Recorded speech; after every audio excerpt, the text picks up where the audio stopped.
Hi everyone, it's Professor Kidwai again. So now let's talk about three-dimensional design in mise-en-scène. I know I said that I was going to skip over it in that brief audio lecture, but of course there is a sense of three-dimensionality when talking about mise-en-scène, and that three-dimensionality is often expressed as being depth of focus, depth of field, deep focus, deep staging. I'm going to use the catch-all phrase of planes of information, okay? Let me just open up our PowerPoint slides so I can give a few examples. So what's important to note that when considering three-dimensional design of mise-en-scène, three-dimensional design of what we're seeing on the screen, is that the depth allows filmmakers to play with information, to play with both revealing and hiding information from the audience. It basically increases the amount of space in which to transmit important ideas, okay? Some filmmakers are famous for using this. Orson Welles, for example, is very famous for his use of deep staging. I've already mentioned in one of these video lectures that, of course, like every other great filmmaker, Wes Anderson is incredibly indebted to Orson Welles. He's very much influenced by Orson Welles. So he also uses, he also plays with planes of information with depth. He doesn't exactly always use deep staging because sometimes he uses a shallow depth of focus, meaning what is in the most in the foregrounded plane is in focus, but everything in the background is blurry, right? So that's a lack of depth of field, or a lack of depth of focus. And he often uses that, but it's still conveying information even if things are blurry in the background, okay? And what's fun with Wes Anderson, again, like maybe another drinking game idea, what's fun with Wes Anderson is that there are always little clues that are sometimes hidden in the background, or pieces of information that help us understand what is foregrounded in the shot. Okay, so let's look at a couple examples. Here we have a scene where Royal has just been told that he has to leave the hotel that he's staying at, right? He's evicted from this hotel.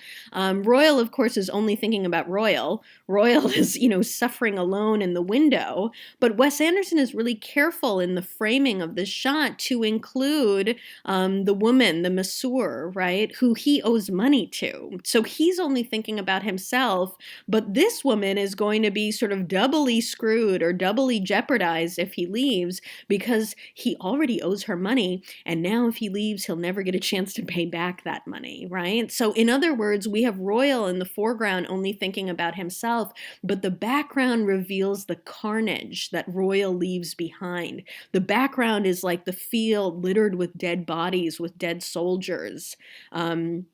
Who Royal has slayed in his everyday living, right? Let's look at another image.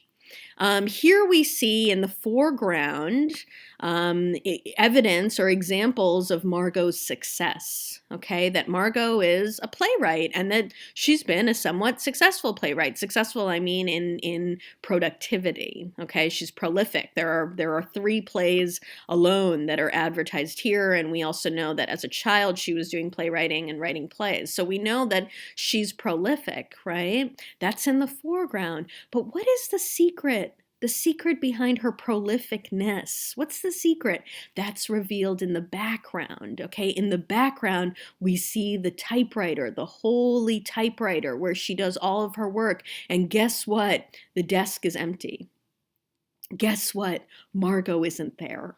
Okay, so a great example of if you wanted to show, like in a visual image, a writer having a breakdown, what do you show? The empty desk, the empty typewriter, the empty computer. The writer who cannot write is a broken person. I'm saying this as a writer myself who often cannot write.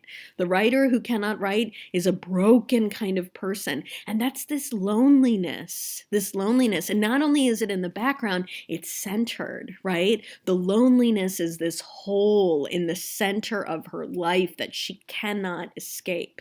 Okay, again, a kind of clue or a kind of psychological understanding that is revealed through the manipulation of three-dimensional design, through planes of information. This is a great one, okay? Here, Ethylene has just been proposed to, right?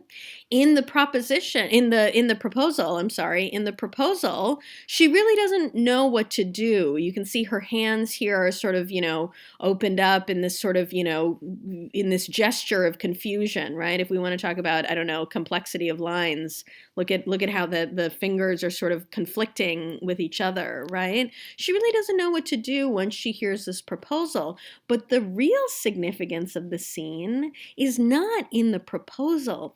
It's the fact that Pagoda is here in the background, and Pagoda hears everything. Because Ethel's proposal, Ethel's engagement in the film isn't significant on its own. It's significant as a plot point. It's significant as something that motivates Royal to come back into the family, to come back into the home, to try to assert his power in the family, to assert his position as husband to Ethel, so that Ethel won't marry this other man. This is another good sort of image to use in talking about the ways in which planes of information, three-dimensional design, can be manipulated to reveal information. In this case, we have Royal, who's faking this illness on this fake hospital bed, right?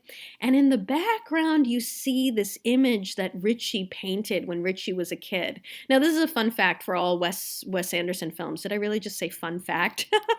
This is a fun piece of information for Wes Anderson films.